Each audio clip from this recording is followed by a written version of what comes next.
This is the OnePlus 11, basically OnePlus's first flagship smartphone of 2023. But it's a device which I have a genuine liking attached to it, not only because it's a worthy first grade spec monster retailing at a fair price, but it's also the first OnePlus flagship phone which had me excited since the past 3 years. The OnePlus 9 Pro as well as the 10 Pro, they were both good smartphones, but you'd never have the same good things running for it, especially whilst comparing to similarly priced phones. But 2 generations later, I can see that they have fixed almost all problems.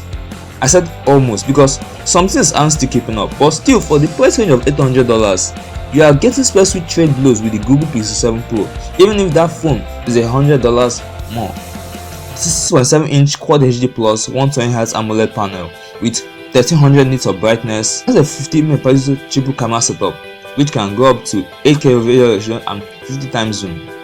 It has the Snapdragon 8 Gen 2 chipset backed by up to 512GB of UFS 4.0 storage and 16GB of LPDDR5X RAM.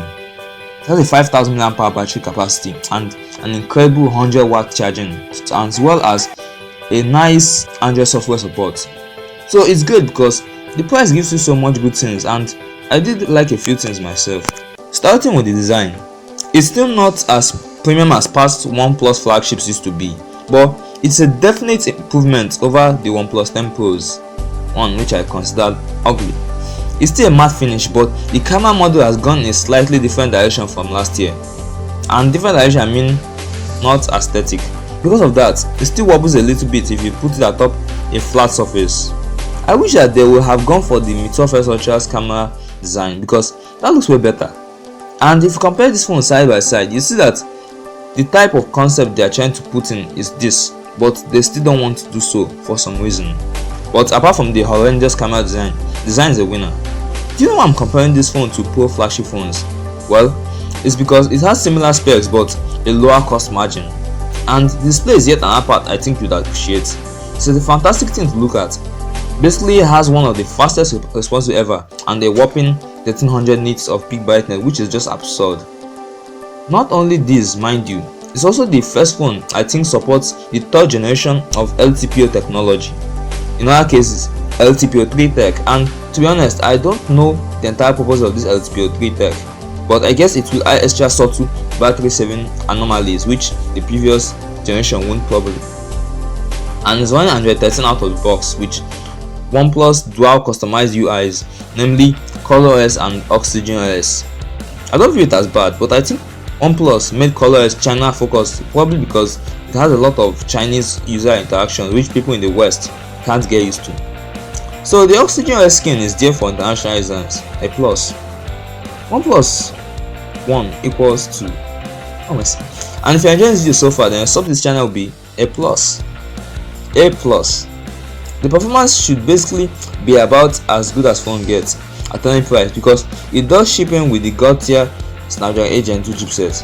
And due to how good this 8 Gen 2 chipset is, you can be sure that this $800 phone can edge out Samsung's S2200, which is $1200. It does have high performance and also incredible sustainability. What I'm saying is that you'd pull up the most demanding titles out there and this phone could go on for hours without feeling stressed out. And by hours, the battery life is so good you will not bother to think about it. It's a 5000 mAh cell, and to be honest, OnePlus flagships are the ones which last really long. The OnePlus 10 Pro did a fantastic job in trading blows with the iPhone 13 Pro Max and 14 Pro Max in terms of battery. And functioning in the new LTPO3 tech, the more efficient chipset and more anomalies, this phone could get up to 11 hours of heavy screen on time. And it charges up to 100 watts, which uses it in just 23 minutes.